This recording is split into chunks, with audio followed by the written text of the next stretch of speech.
This coalition must continue to stand foursquare with Ukraine. The Western war machine keeps running, while California burns and Western North Carolina freezes. Families are displaced, homes are destroyed, and economic losses are skyrocketing. Yet Washington's priorities lie abroad. It's time for your daily truth.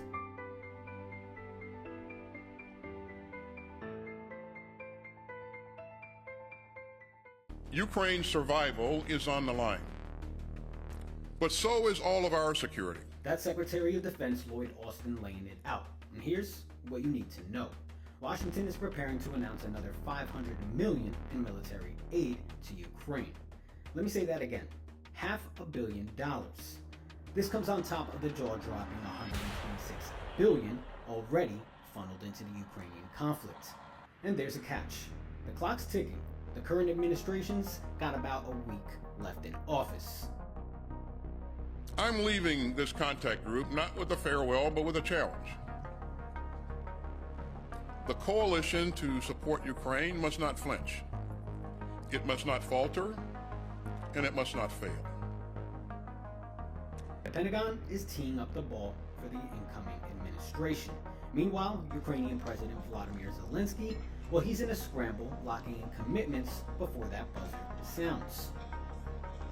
And we've come such a long way that it would honestly be crazy to drop the ball now and not keep building on the defense coalitions we've created. But here's the question. What about here at home? California is literally on fire. Los Angeles County is in the grips of an unprecedented wildfire disaster. JP Morgan Chase, well, they pegged the losses at $50 billion and counting. And as if that wasn't bad enough, here's the kicker. Insurance companies, the ones you count on to protect your home, well, they're pulling out. Regular folks, celebrities, they're all being impacted. No one's safe. Sitting here and waiting to find out whether we're going to be evacuated or not is... It's like the time can't go by any slower. Yes, baby, come here, Baba. Okay, so well, thank you, Chief, there's a fire right by my house. We're with friends, but anybody who's in the Hollywood Hills, I've just been having this like intuitive feeling that we're in a bowl of how everything is like surrounding Hollywood, and now this is at the center of Hollywood. Everybody needs to just evacuate. Go, go, go, go right now. Right. Don't worry.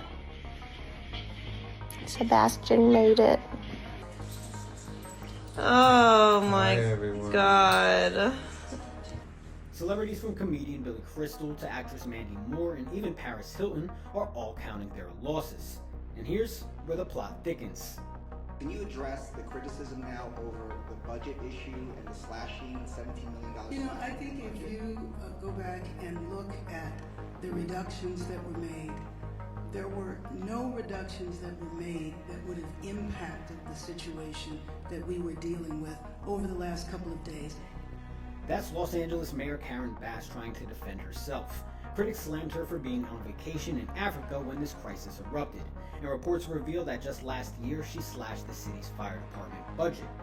Oh, and those fire hydrants we showed you drying up the other day, you know, those ones that are supposed to stop a fire from devouring entire neighborhoods? Well, Bass says they weren't built for this type of devastation. Translation, the system failed miserably.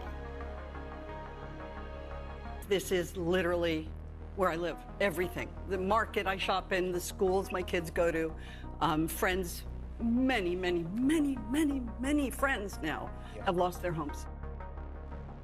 And perhaps they failed the very people who they were meant to protect, the rich. This area, California, is where some of the richest homes in the country are. What happens if 10 to 20% of these people do not return? This is quickly turning from a climate disaster to an economic one.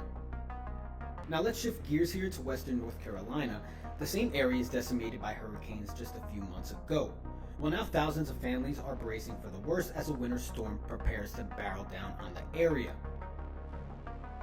It makes you feel like you gotta go out there and start getting your body ready to hit that cold. And get this, with this happening, over 3,000 homes are about to lose the roof over their heads.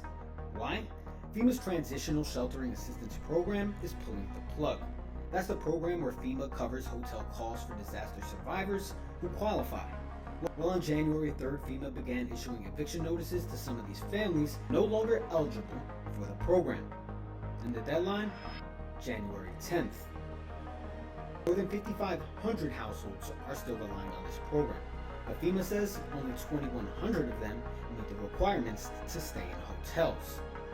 We have a lot more capacity, a lot more capability that can be requested, and so we're going to make sure that we remain closely linked to the director of FEMA and the leadership in California to ensure that if they have a need, then we're ready to respond.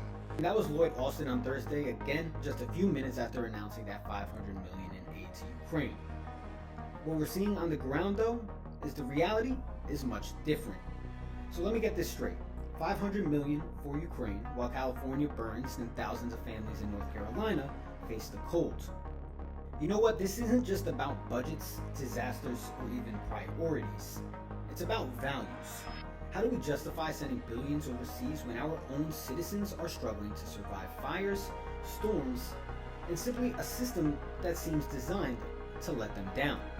Washington loves to talk about security, stability, and resilience. But when it comes to securing our own people, we get excuses instead of action. The truth is, if we can't take care of home, what business do we have playing savior abroad? That's your daily truth. Let's hope someone in Washington starts listening.